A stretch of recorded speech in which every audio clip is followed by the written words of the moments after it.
el termos te rompió.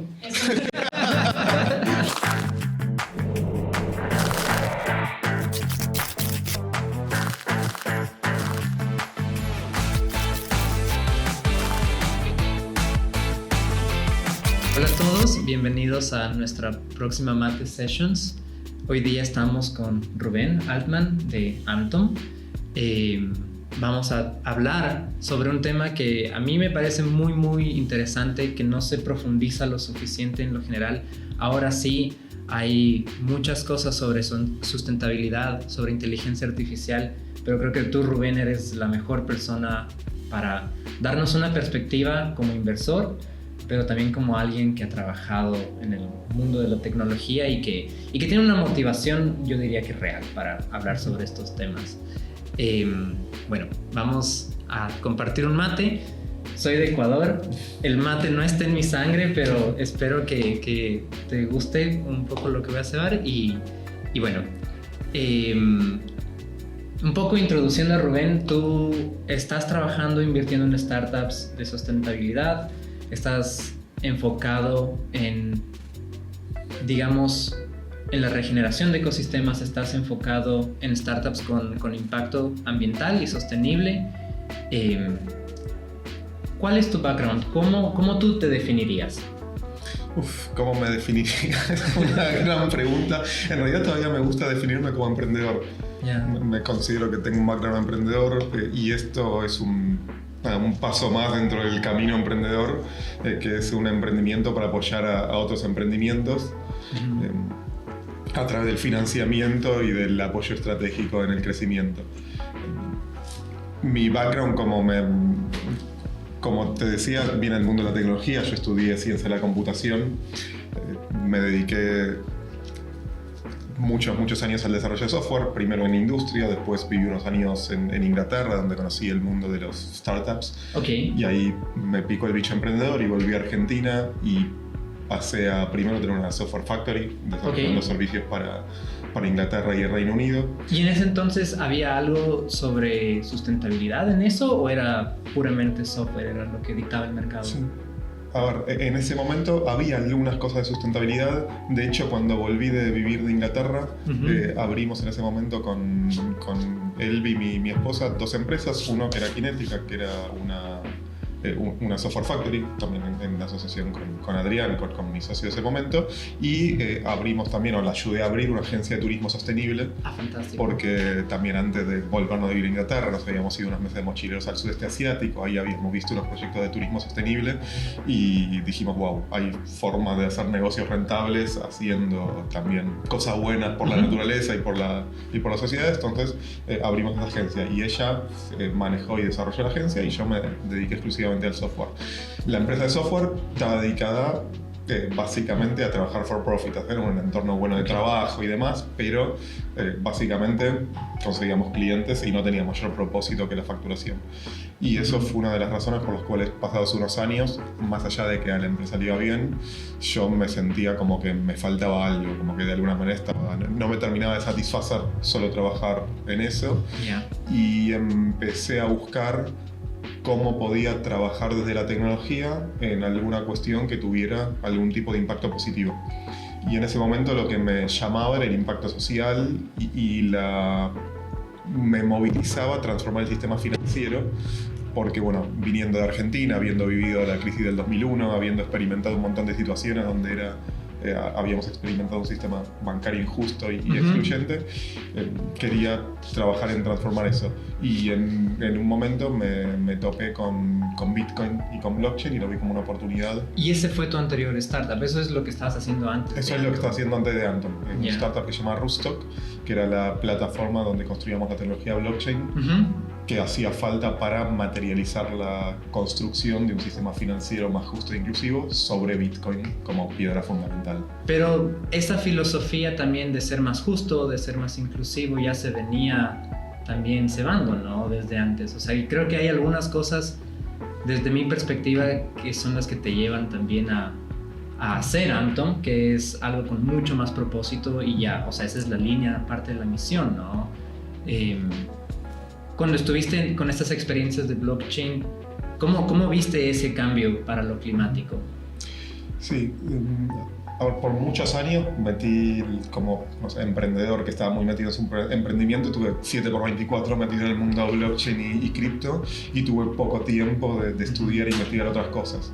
Siempre me había interesado la naturaleza, de hecho de chico yo decía que quería ser veterinario, pensando que eso era cuidar los árboles, cuidar los animales.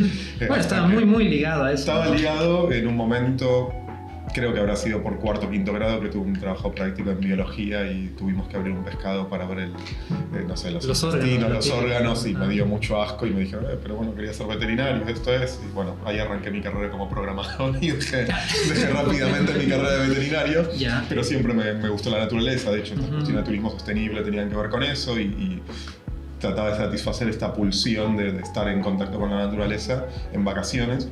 Y en el 2020, en febrero de 2020, justo prepandemia, nos habíamos ido con mi familia de vacaciones a Belice, a la selva, y ahí vimos algunas situaciones de deforestación, que no fueron la primera vez que las experimentamos, pero sí fue la primera vez que volvimos y quedamos inmediatamente encerrados por pandemia.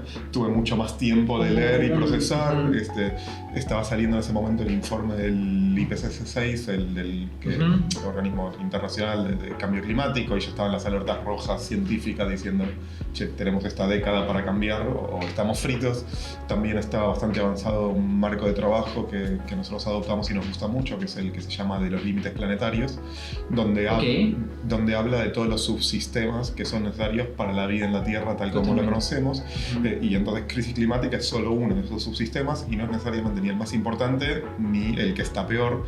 Ese marco de límites planetarios evalúa también biodiversidad, contaminación, ciclo de fósforo y nitrógeno, agua.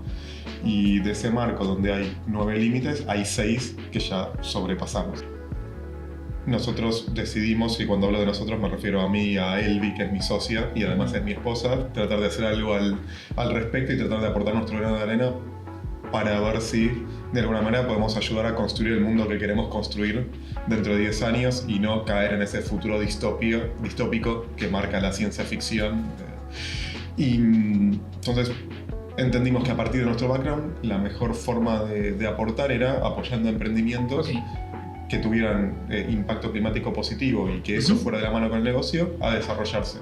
Entonces creamos Antom como fondo de inversión en emprendimiento de impacto ambiental, en agroalimentación y uso del suelo, en donde había verticales donde entendíamos que convergía mucho una gran oportunidad de negocios y una gran oportunidad de cambio de impacto ambiental, especialmente en Latinoamérica, en donde el sector agroexportador mueve buena parte del PBI, de la economía, y en donde además el impacto de esos sectores en lo que son las diferentes crisis, en crisis climática, en biodiversidad, es mayor proporcionalmente a otras partes del mundo.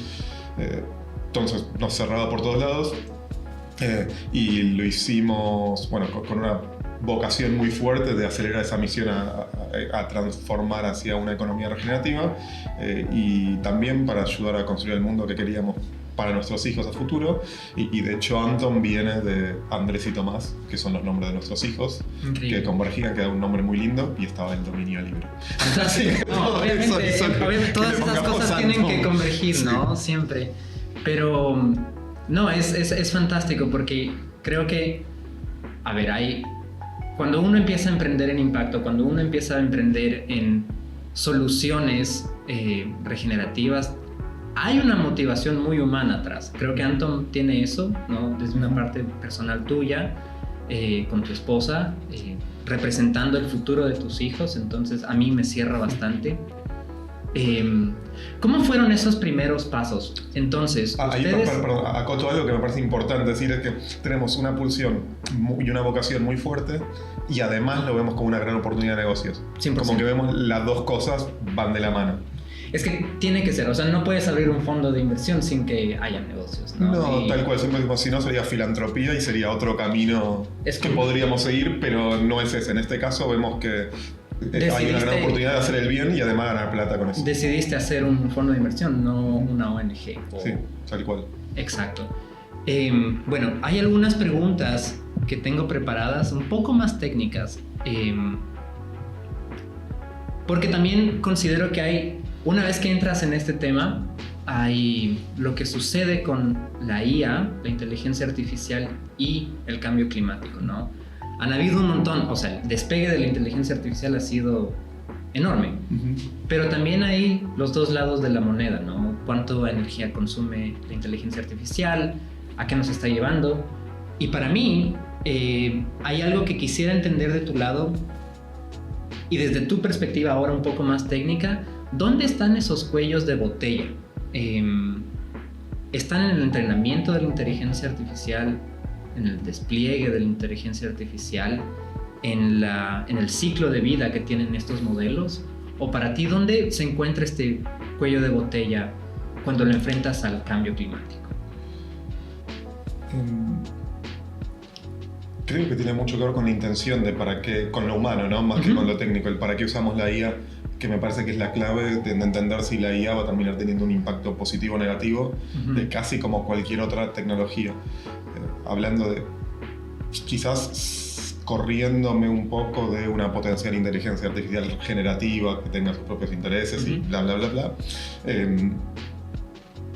Hoy es una herramienta que permite hacer un montón de cosas, súper potente, y que va a amplificar las capacidades o las incapacidades humanas. Entonces, Harari tiene una frase que a mí me gusta bastante que dice: el problema de invertir mucho en la tecnología de IA y no invertir más en la conciencia humana, que solo va a servir para amplificar la estupidez humana. Entonces yo creo que un poco el camino tiene que ir para ese lado, ¿no? Invirtamos en tecnología, pero también invirtamos en para qué vamos a usar la IA y si la vamos a usar para regeneración, para tener un impacto positivo, para hacer modelos de negocio regenerativos, o si va a ser simplemente una herramienta que amplifique la estupidez, las desigualdades y el impacto negativo actual. Y bueno, porque ahora tienen un portafolio con alrededor de 9, 10 startups, sí, ¿verdad? ¿Qué tanto ellos aplican inteligencia artificial en sus operaciones? ¿Y cómo? Está bueno también porque uno a veces se imagina inteligencia artificial y piensa inmediatamente en no sé, máquinas hipercomplejas, en Skynet o en Arturito o en cosas. Y hay cosas mucho más básicas de inteligencia artificial como reconocimiento de imágenes que hoy son sencillas, pero que habilitan un montón de casos de uso que sirven para tener un montón de impacto positivo y para desbloquear un montón de oportunidades. Por ejemplo, en el caso de Kiwi, que es una empresa que se dedica a la reducción del desperdicio de alimentos, uno de los usos más básicos que hace de inteligencia artificial y que yo conversando con ellos también digo, suena más básico, pero es increíble, es reconocer la fecha de vencimiento de productos. Okay. Entonces, a partir de poder... ¿En productos en percha o...? En productos, perdón, de retail. Ellos hacen reducción del desperdicio de alimentos en retail. Entonces, hoy en día, el desperdicio de alimentos es uno de los grandes emisores de gas de efecto invernadero. Y evitar el desperdicio de alimentos es una de las grandes soluciones climáticas. En todas las distintas partes de cadena de producción hasta el consumo. En el caso de ellos, se ocupan de reducir el desperdicio en la boca de expendio. ¿Cómo reducir el desperdicio? Tratando de promover que los productos no expiren en góndola o que no haya que devolverlos. Ahora, hoy en día no está esa información en el retail, no sabe cuál es la fecha de vencimiento de cada uno de esos artículos que tiene almacenado en stock. Bueno, ellos usan inteligencia artificial para detectar fecha de vencimiento y para después optimizar, ¿no? el ciclo de vida de las operaciones. Casos más complejos puede ser, por ejemplo, de Satellites on Fire, que es un startup que se dedica a todo lo que es manejo de fuego, hacer detección temprana y predicción y prevención de incendios forestales.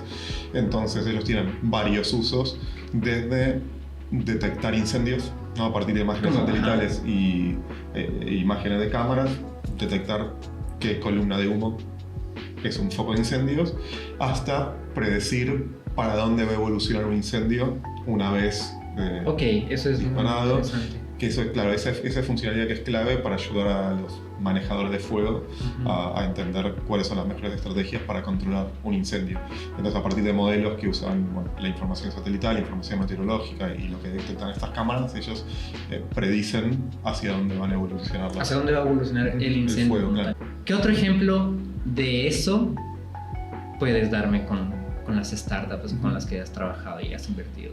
Sí, hay un montón de pasos en la cadena y de hecho cuando hablamos de yendo a una definición más abarcativa de cambio climático o de Climate Tech, que es el conjunto de ciencia y tecnología que se usa para dar respuesta a diferentes soluciones ambientales, ahí en soluciones ambientales entras en biodiversidad, agua, contaminación. Entonces, otro startup que apoyamos es Eiru, que tiene una plataforma de lo que se llama MRB, monitoreo, reporting y validación de biodiversidad. Entonces ellos, a partir de un modelo geoespacial y a partir de sensores IoT que usan inteligencia artificial para, a partir de los sonidos, detectar qué polinizadores están en distintos territorios, miden la biodiversidad y permiten proyectar cómo la implementación de buenas prácticas agrícolas en paisajes agropecuarios permitirían aumentar la biodiversidad en ciertos territorios. Fantástico. ¡Qué increíble! Sí, eso está buenísimo, es otro uso de IA. En el caso de, POAS Bioenergy es una empresa costarricense que lo que hacen es hicieron una tecnología para procesar eficientemente residuos agrícolas húmedos. Entonces ellos procesan residuos del café y la piña y a partir de eso generan, por un lado, biochar, que es carbón, básicamente, que sirve como fertilizante y le aporta un montón de propiedades al suelo. Generan agua endulzada, que es otro insumo para que tiene un montón de aplicaciones, de bioetanol hasta bebidas alcohólicas. Generan energía y generan mono de carbono. Entonces esto es una empresa más de características más industriales, porque producen la tecnología para producir maquinarias y a partir de eso procesan un montón de desechos agrícolas. Hay una pregunta que a mí siempre se me viene a la cabeza cuando empezamos a hablar ya de la aplicación de estas nuevas tecnologías en industrias muy clásicas también como la agricultura, la minería. Para ti, ¿cuál es uno de los factores que aceleran más este cambio? ¿Quién tiene que cambiar primero? ¿El consumidor? ¿El granjero? ¿Las grandes corporaciones? ¿Quién mueve un poco esto? Está buena la pregunta. A mí me gusta citar a Jairo, que es uno de los founders de Quilimo, otra de las empresas que nosotros invertimos, que ellos hacen valorización del agua y desarrollo de tecnologías y proyectos que ayudan a la optimización de la irrigación agrícola. Y ellos lo que encontraron es que grandes corporaciones ahora empezaron a percibir lo que es el riesgo hídrico para sus operaciones. Entonces, ellos trabajaron como 8 años antes de encontrar el modelo de negocios y pensaron originalmente que su modelo de negocios era venderle optimización hídrica al productor agrícola. Y se dieron cuenta que el productor agrícola no pagaba por eso porque no percibía un valor del agua. En cambio, las corporaciones en un momento empezaron a incorporar dentro de sus matrices de riesgos el riesgo hídrico, de que no puedan operar directamente si trabajaban sobre cuencas no saludables. Entonces estaban dispuestas a pagar por esos proyectos de optimización hídrica.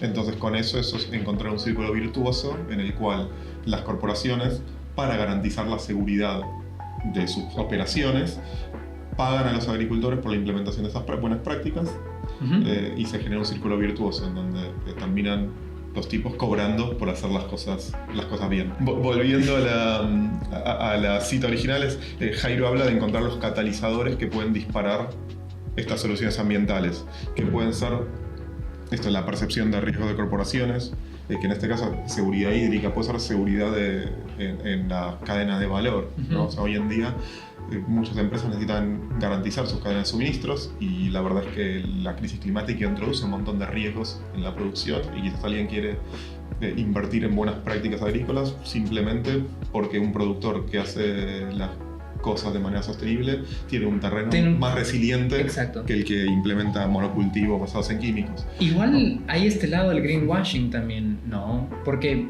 yo sí considero que, a ver, las grandes corporaciones ahora se ven también obligadas un poco a cambiar, ¿no? Y si es que no existe un cambio real desde las eslabones de valor un poco más abajo del granjero, que son ellos los que en realidad a la final tienen que implementar ciertas nuevas tecnologías, termina cayendo en greenwashing. Pero hay cuando llegan startups con ideas muy creativas, muy innovadoras, que sí permiten hacer un cambio que se siente, eso va a empujar también a las grandes corporaciones a cambiar de manera real. Sí, o sea, tiene que haber una ventaja clara de por qué van a hacer ese cambio.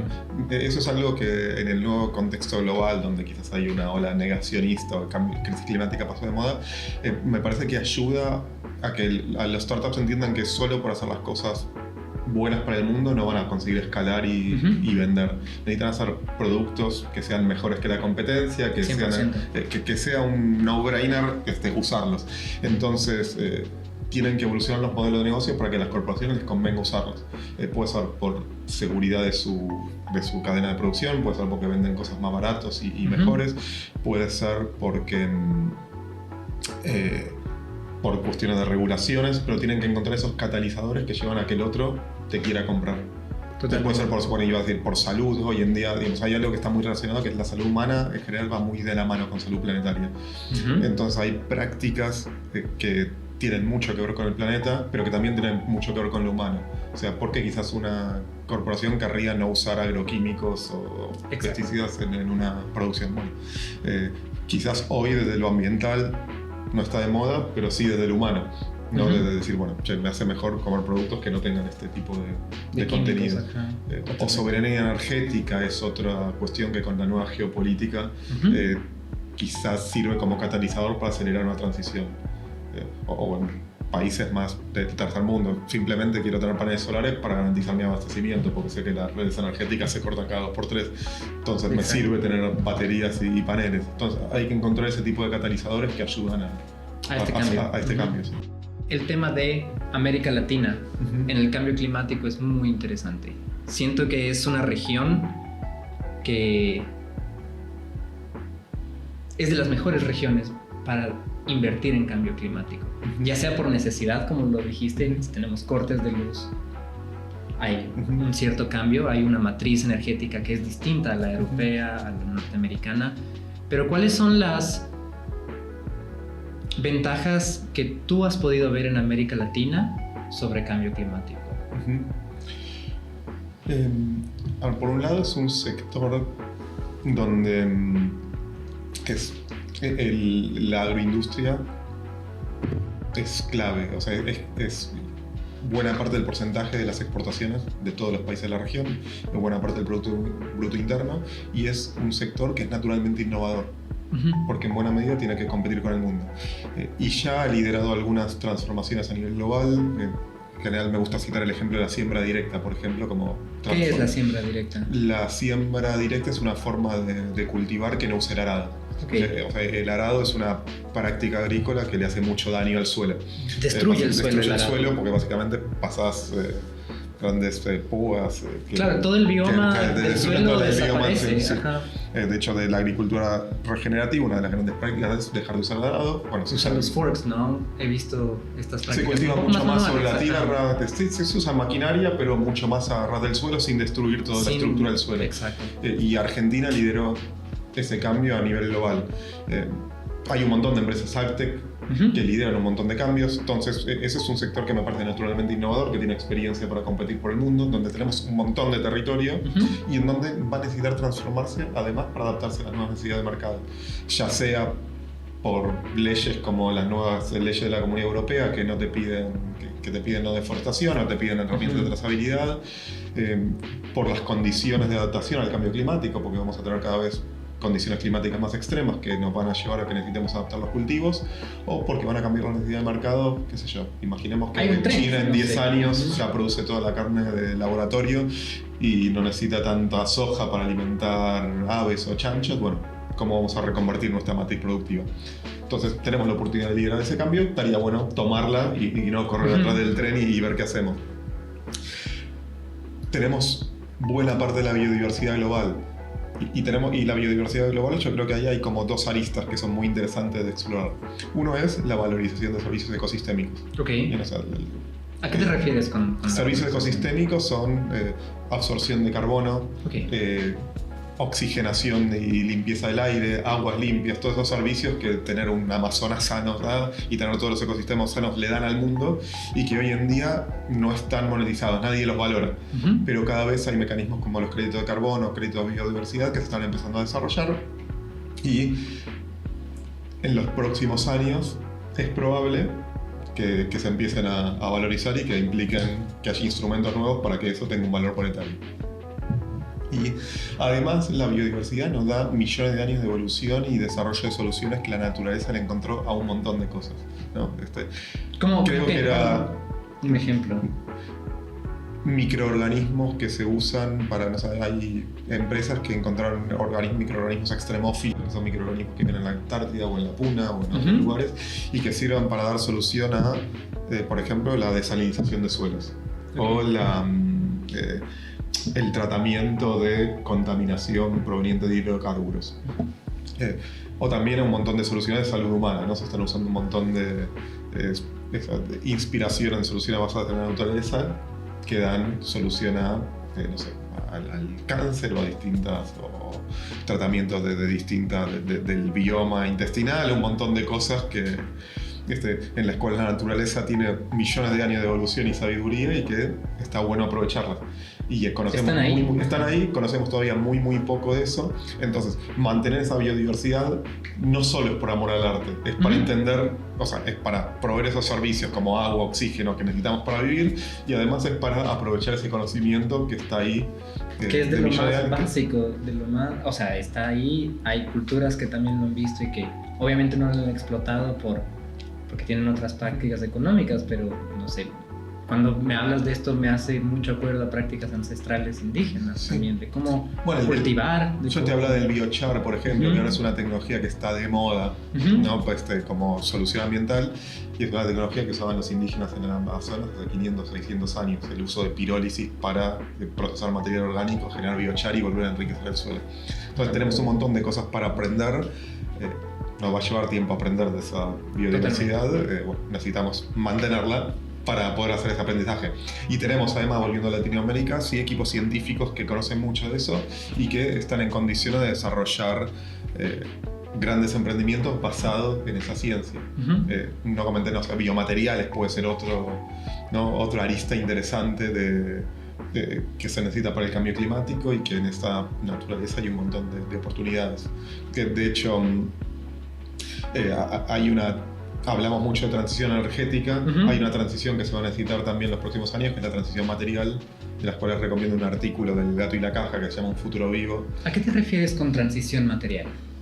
A que hay algo que estamos acostumbrados mucho en el mundo de los startups y de la inversión de riesgo, que es el mundo digital, ¿no? Que todo es digital, aquello puede ser una startup fintech y eso crece y escala y que vive en el hiperespacio, pero con toda la situación ambiental tenemos algo muy físico, o sea, trabajamos con la tierra, con cosas que se tocan, ¿no? Con el agua, con árboles que tardan años en crecer, o con soluciones a problemas como la producción de cemento o acero, que es cómo construimos, también es un gran emisor de gases de efecto invernadero. Entonces, ¿con qué reemplazamos el cemento o el acero? Exacto. ¿Qué tecnologías usamos para poder producirlos y hacer fábricas que sean ambientalmente sustentables? ¿Cómo construimos nuestros edificios de una manera ambiental sustentable? Todo eso tiene una materialidad que quizás en las olas anteriores BCDs no estuvo tan clara, o en el mundo fuera de Climate, que uno piensa en otros aristas, quizás en inteligencia artificial, pensás solamente en el hiperespacio. Exacto. No pensás en que hay cosas que se tocan y que eso también necesita cambiar. Otra de las oportunidades que yo veo es que no necesariamente hace falta innovar en todo, sino que simplemente a veces lo que hace falta son las herramientas financieras que hacen falta para poder desplegar soluciones ya existentes que desarrollaron en otro lugar a gran escala. Y eso es un área que a veces se llama Climate Fintech, okay. Que son los créditos, préstamos seguros que hacen falta para poder desplegar energías renovables, prácticas agroecológicas, tecnología de saneamiento de aguas a gran escala, que quizás no hizo falta que desarrollamos la tecnología acá, se desarrolló en Europa o en Estados Unidos o en Israel, pero sí hacen falta gente que aproveche esas oportunidades y haga negocios a partir de la venta de esas tecnologías a gran escala en Latinoamérica. Y en este caso creo que Latinoamérica también para FinTech tuvo una explosión muy fuerte, ¿no? Sí. ¿Qué tanto? A ver, no sé si un porcentaje, pero ¿qué tanto de este nuevo ola de FinTech tú ves que se está integrando en cambio climático y climate fintech también? Sí, todavía muy poquito. No tengo porcentajes, pero muy poco. Y yo creo que hay una oportunidad grande. O sea, fintech es por lejos el sector más invertido, donde hay más startups. En Latinoamérica creo que el 50% de la inversión VC va a fintech. Muchos de los casos de éxito de los últimos unicornios tienen que ver con fintech. Y ahí a nosotros nos gusta hacer un paralelismo con lo que es inclusión financiera en fintech y en aprovechar todo un mercado desatendido contra el mercado que hay desatendido de pymes y que tuviesen oportunidades en transicionar hacia prácticas regenerativas y sostenibles.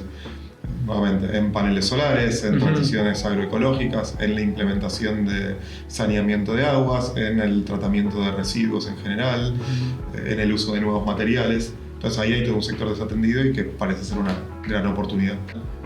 Otro de los canales que parece interesante, además de financiamiento, es seguros. O sea, hay un montón de industrias que dependen del clima y las nuevas condiciones ambientales, el hecho de que InsurTech, totalmente. Claro, en InsurTech hay un montón de oportunidades, o sea, cada vez va a haber más granizos, más sequías, más incendios, más, también, incendios, más falta de nieve, más un montón de cosas que, bueno, generan oportunidad de negocio.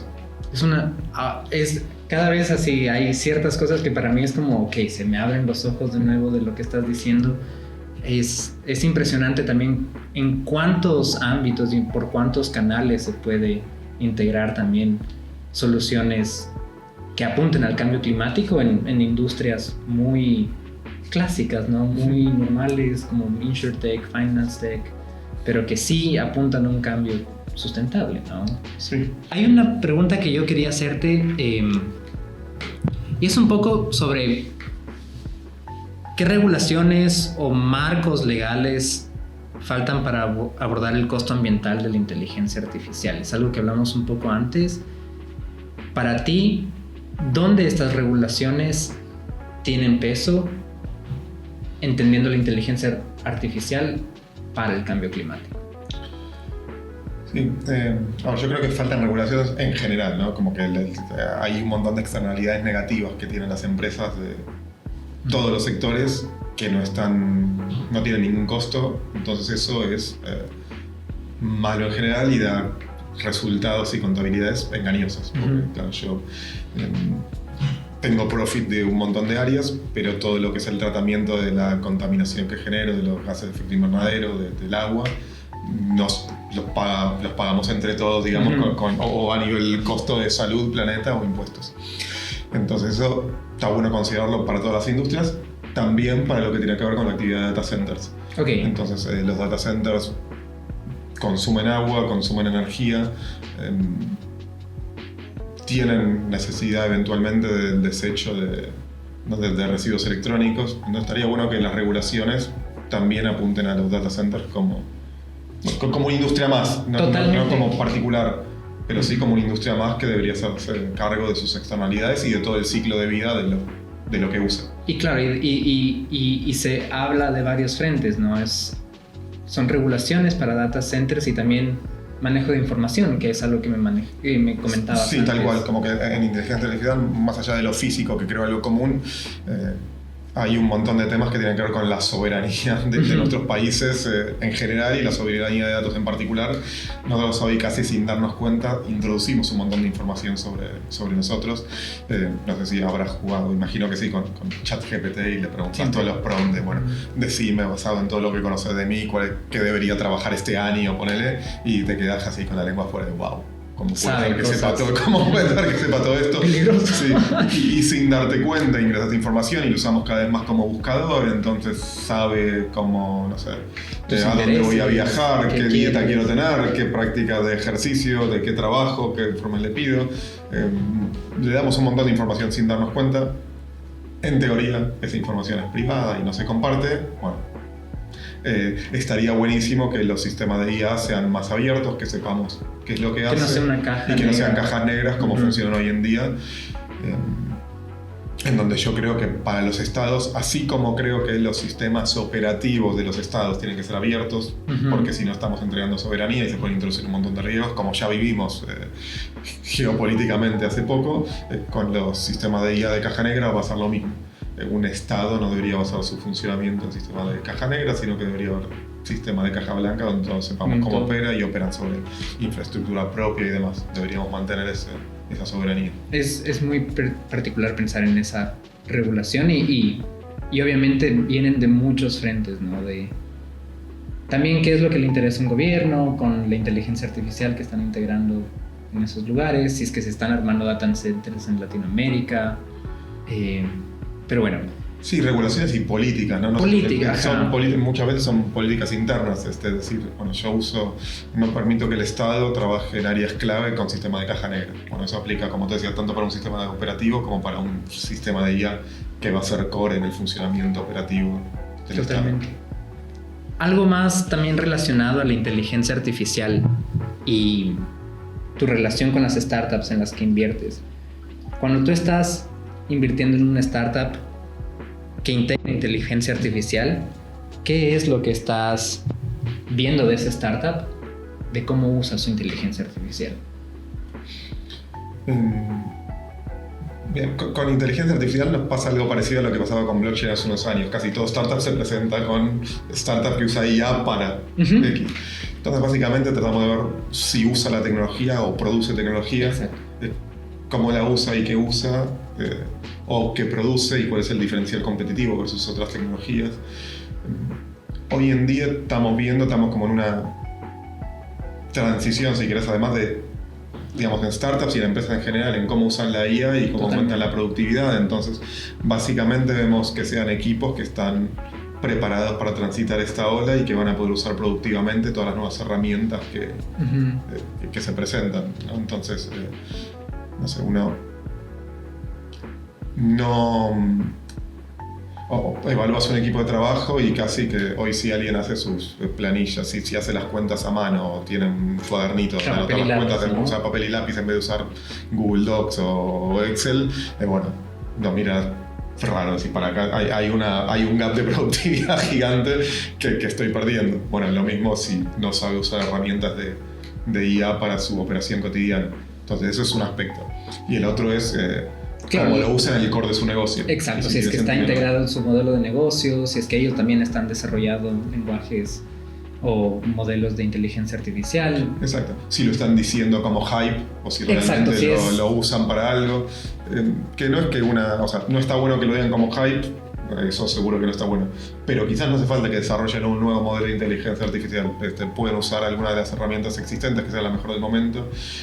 No se pueden usar, no sé, si hacen bioinformática, quizás usan AlphaFold o alguna de las herramientas de bioinformática que existen hoy en día y con eso está buenísimo y puede andar y no hace falta que desarrollen algo nuevo y está buenísimo. Entonces miramos que sepan usar bien las herramientas que tienen o desarrollar la tecnología donde no hay herramientas.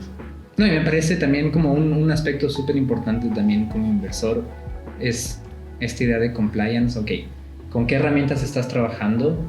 ¿Y qué tanto estas herramientas no comprometen tu misión o tu visión, ¿no es cierto? O sea, si es que estás integrando herramientas que no son sustentables, ok, puede haber un marco en donde podríamos integrar otras cosas, ¿no? Si es que una de tus misiones es ser sustentable. Sí. Creo que hay una balanza ahí muy, muy delicada ahora que se siente con inteligencia artificial y también, no sé, qué tanto contamina un data center, pero qué tan productivo uno puede ser. Sí, está bueno eso que decís, porque la inteligencia artificial, hablábamos del mundo etéreo, digamos, y la IA suena que funciona ese mundo etéreo. Pero tiene materialidad. Pero tiene materialidad, claro, se condice, digamos, la IA con que básicamente al final terminan siendo computadoras funcionando en un data center. Consumiendo electricidad. Consumiendo agua, consumiendo minerales y consumiendo espacio físico para los data centers. Exacto. Y cada vez usamos más IA y cada vez son más potentes los modelos de IA, entonces cada vez vamos necesitando más data centers más grandes y cada vez más grandes. Entonces los últimos años se fue dando lo que se llama la paradoja de Jevons, que es cada vez se fueron haciendo tecnologías para hacer los data centers más eficientes. Ok. Entonces, según un informe de la Agencia Internacional de Energía, por ejemplo, a nivel energético hasta del 2010 al 2020, aunque fue subiendo el consumo, más o menos se estabilizó. Okay. Pero después de eso, las mejoras de eficiencia se vieron opacadas por el crecimiento del uso. Entonces, como fue cada vez siendo más eficiente, cada vez se fue usando más. Y bueno, y hoy en día tenemos un crecimiento proyectado al 2030. Es un crecimiento proyectado, es muy difícil invocarle, porque depende de un montón de factores, pero se estima que va a crecer unas 4 veces con respecto al consumo actual, los requerimientos de electricidad de data centers por inteligencia artificial. Entonces hoy en día el consumo energético está entre 1,5-2% del consumo de electricidad a nivel global. Okay. De eso se estima, nuevamente, son estimaciones, pero se estima que aproximadamente produce el 1% de los gases de efecto invernadero. Okay. Y se estima, bueno, que obviamente eso va a crecer para el 2030 y el consumo podría estar entre el 5 y 6% de electricidad a nivel global. Okay. Habiendo dicho eso, que es un montón, también hay que decir, porque cuando empezamos a ver el tema de IA, como que nosotros siempre nos preguntamos, che, ¿qué onda esto? O sea, ¿puede ayudar o puede hacer un desastre porque va a ayudar un montón? Por un lado, el crecimiento del consumo proyectado del consumo de IA a nivel global es menor al consumo proyectado para otras áreas como refrigeración, industria o movilidad eléctrica. Entonces, en los mismos años. En los mismos años, al 2030. Okay. Entonces decís, eso es bastante interesante. Es un montón, pero comparado con, ¿por qué no nos preocupamos más por la aires acondicionados? Y es donde también y entra la paradoja de la inteligencia artificial. O sea, si es que vamos a usar más inteligencia artificial, ¿por qué no solucionar también eficiencias en esas verticales, ¿no? O sea, el consumo que vamos a usar, ¿por qué no integrar la inteligencia artificial a bajar un poco el consumo energético de estas otras industrias, ¿no? Es una paradoja y es muy interesante también cómo se va navegando esto. Y no sabemos tampoco para qué vamos a usar la IA. La vamos a usar para fines que no tienen nada que ver con marketing, que la gente consuma más boludeces. Claro, para escribir un correo o para integrarlo en tu modelo de negocios, ¿no?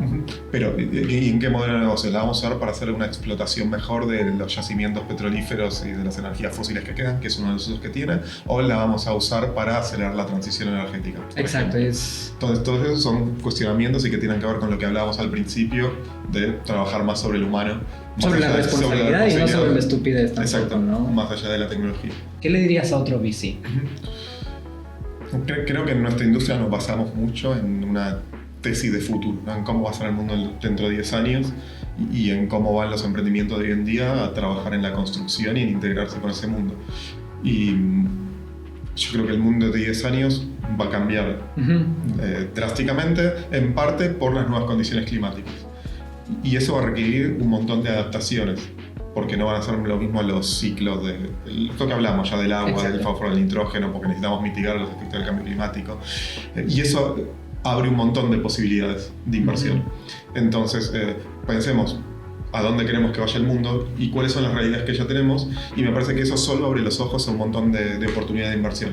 Entonces yo creo que como oportunidad es una de las más grandes que vamos a tener. Exacto, hay un montones. Entonces vale la pena explorar eso desde donde se sienta cómodo uno, porque hay en energía, en materiales, en movilidad, en agro y alimentación, en instrumentos financieros, en la parte de industria pesada, en tratamiento de agua. Entonces hay tantas oportunidades que vale la pena ver cuál es la que cada uno le interesa, tratar de entender hacia dónde va a evolucionar esa industria en particular por los cambios que se van a dar, y tratar de invertir en los startups en donde el negocio va de la mano con construir un futuro que queremos construir.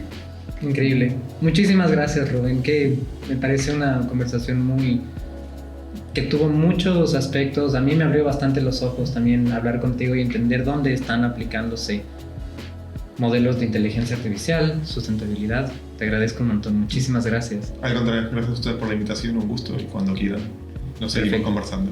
Para otra sesión de mate. ¿Qué te pareció mi mate? Siendo yo no argentino, después de haber destruido el termo del 1 al 10. Qué pregunta comprometedora. no sé si... no, creo que estuvo muy bien. Se enfrió un poco el agua por el final. Le pondría entre un 7 y un 8. Fantástico. Para mí eso es increíble. Muchísimas gracias, Rubén. No, gracias a ustedes.